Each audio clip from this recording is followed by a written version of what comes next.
everybody. My name's Graham Matthews, and as you know, I run Empowered STEM. Empowered STEM is an A-level course provider, and we provide A-level courses in biology, chemistry, physics, and maths for those students that want to enroll in medical, dental, veterinary, financial, and engineering programs at the chosen university in the UK. So today, I wanted to come into the live stream and I wanted to talk to you about why two students revising the same hours get different grades. This has to be one of the questions I'm asked most often. And it's this one. The parents, what they're doing is that they're comparing their teen to someone else's teen. And what they quietly notice is this, is that if you have two students who are revising A-level maths, A-level science, let's pull A-level chemistry as an example. One gets an A and one gets a C. And then they begin to wonder. They say, well, they're both working hard.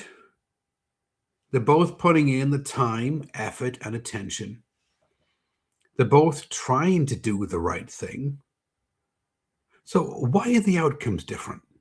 Why does one student end up with an A and one student end up with a C? Well, the reason is this, is that at A level, results are not driven by time. Results are driven by how the time is used. This is the differentiator. The core misconception that parents have is this one, and students have it as well. It's this. They think that time equals progress. And so they think, well, if my son, my daughter, puts in more time into their studies, well, obviously, the grade has to be higher. There is a certain amount of truth to that. You do need to put in the time, effort, and attention in order to get the baseline down. But beyond that, it isn't linear anymore. And so the more time you put in doesn't necessarily mean a higher grade. Now, the concept of time equating to grades, it comes from the 7,000 hour study that was made famous, I think about a decade ago. And it's this one. They did this study and they found this. If you put 7,000 hours of time studying something, say, for example, music, well, then you can become a world-class opera singer. But the problem was at A level, time is not a differentiator. It isn't a one-to-one correspondence. You can put more time in and your grade is not going to change. And the reason is because time is not a differentiator, structure is. And so if two students, for example, spend 3 hours studying, you're going to get different outcomes. Because one student may be studying, revising in a way that reinforces their strengths. The other one is studying in a way that's fixing their weaknesses. One student may have a passive approach to studying, revising, whereas the other student has an active approach to studying, revising. One student is guessing. The other one is diagnosing. Same time, different results. And so if you look at the difference between student A and student B, exactly what they're doing, it's this. Student A rereads their notes, copies over their notes from class, highlights textbooks, revises comfortable topics that they know what they're doing, avoids the difficult questions. They don't track mistakes. And the issue with this one, parents, is this, is that, yes, for the teen, it feels productive. They can say at the end of 3 hours, they've done all of this work, look at this.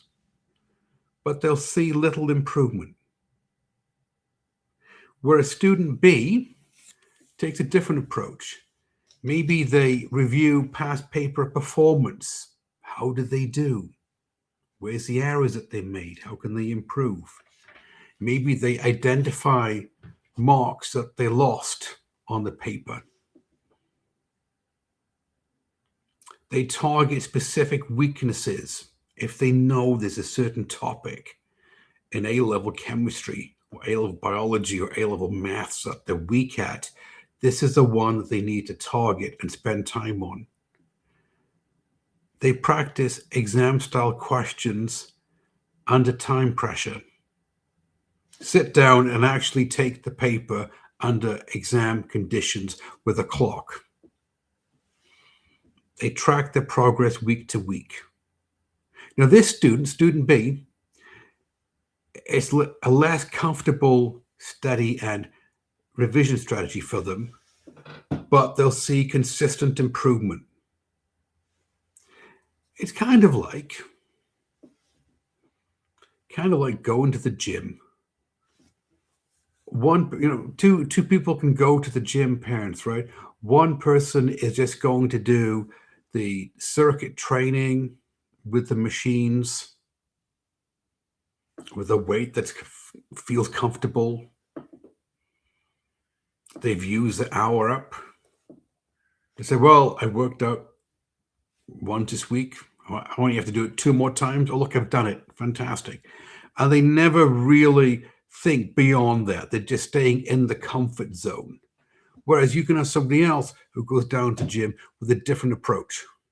And the approach is, right, I'm going to get a workout in, and here's my one area of my body that I want to work on, like chest, for example.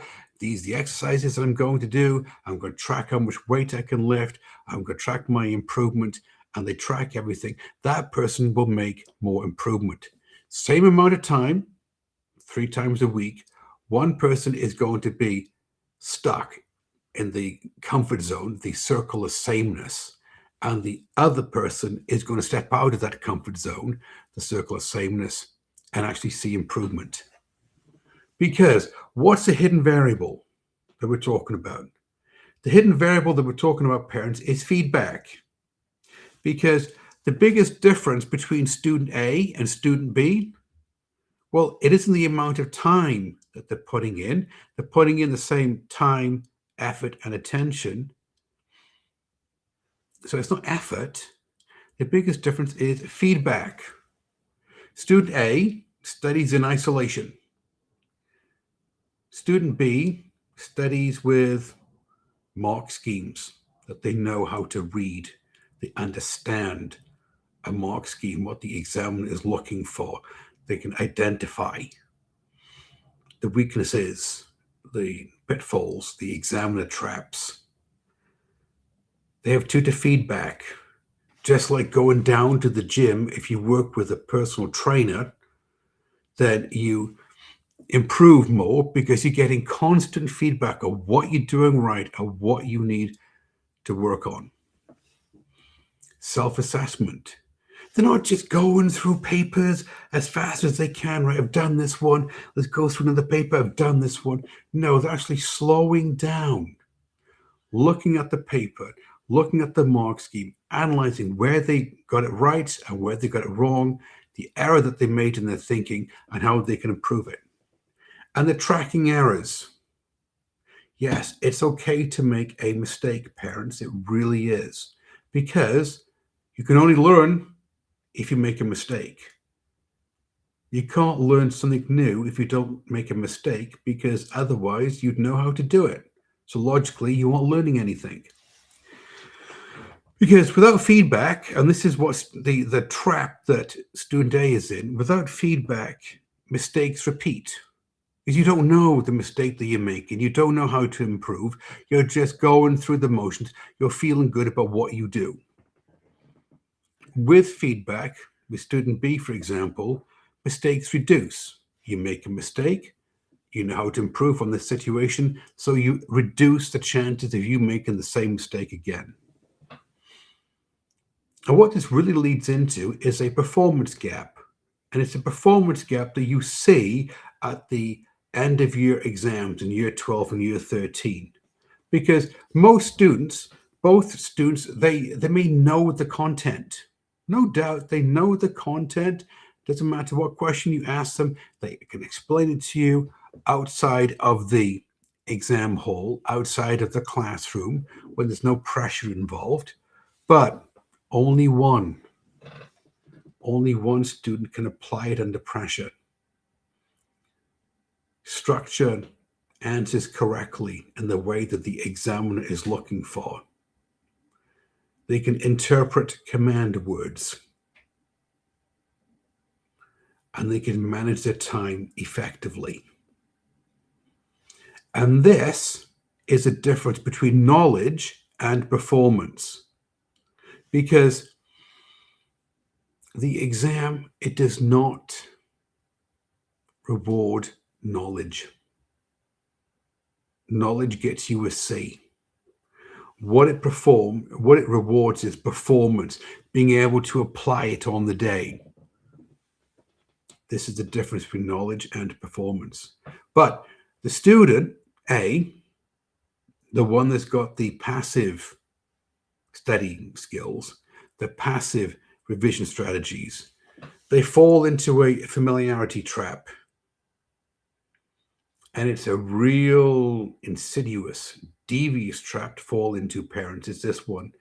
Student A, they feel confident when they're revising. They have the textbook open, the past papers that they're working on. Maybe they've got a YouTube channel with somebody explaining how to do the questions, or maybe they're on a little group with their friends. They're all working together.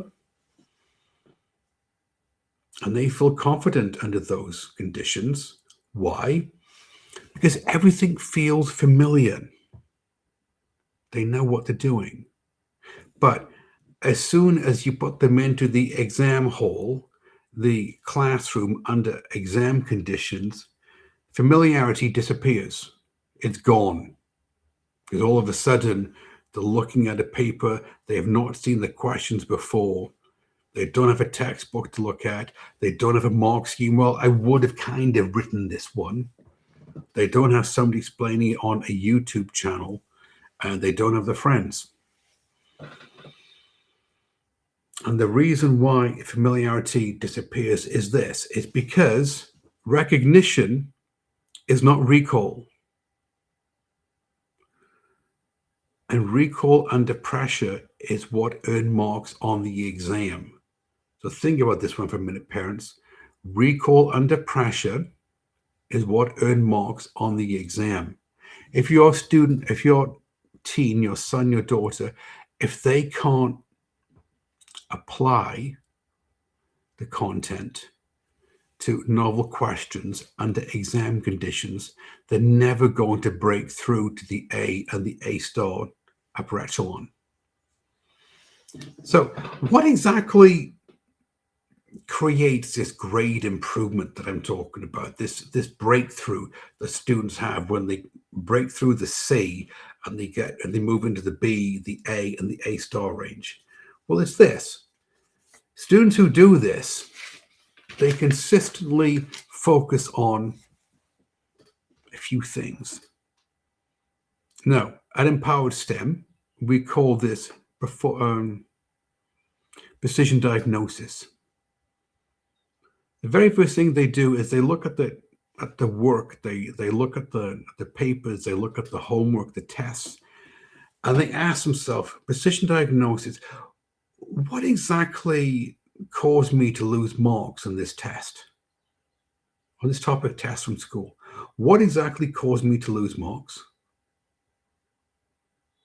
Or conceptual clarity. They start walking down the path, the journey.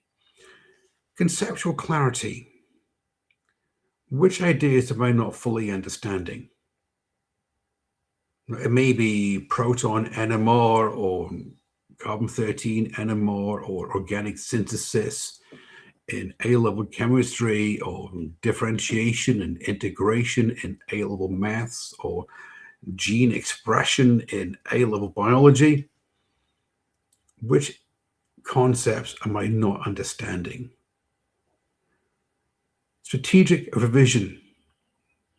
Which questions need targeted practice? If they're looking at their paper, parents, and they're noticing they keep on getting the 5-mark mechanism question wrong in A-level chemistry, they keep on, it's the last couple of steps that they're missing out on a mechanism, then this is something that they need to focus in on and address when they're studying, when they're revising.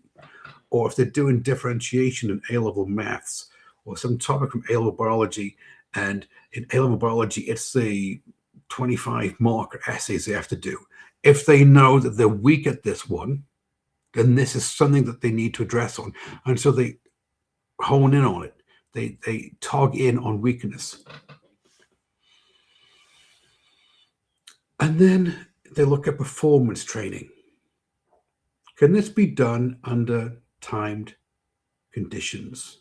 Under the stress of taking the exam with the clock ticking down the front of the exam hall, with the time running down, you're sitting there with all the other students in year 12 or year 13 who are taking A-level biology, chemistry, physics, or maths. Can you perform under time conditions? And reflection. What changed between this exam and the one I took previously? Because we believe that the grade that your teen gets on the exam is a reflection of the habits that they have towards studying and revising from the last exam. So what exactly changed? What did they improve on? Now, top performing students, they do these steps, and it creates evidence. And evidence builds confidence, because all of a sudden the teen is thinking, right, I know my strengths, I know my weaknesses, I know what I need to work on, I know what I need to revise, study, what content I need to review, and they have a really targeted plan. And because of that, the grades begin to move upwards in a spiral in the mark book. And this is the exact path that we use at Empowered STEM.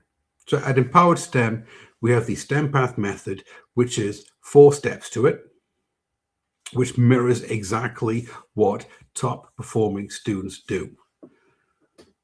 Precision diagnosis. Stop guessing what to revise. If you only have so much time in the evening to revise a topic, let's not guess and do a general revision. Let's revise exactly what you need to revise in order to, as Brenda Bouchard would say, spike the needle. Conceptual clarity. Let's fix the root, not the symptom.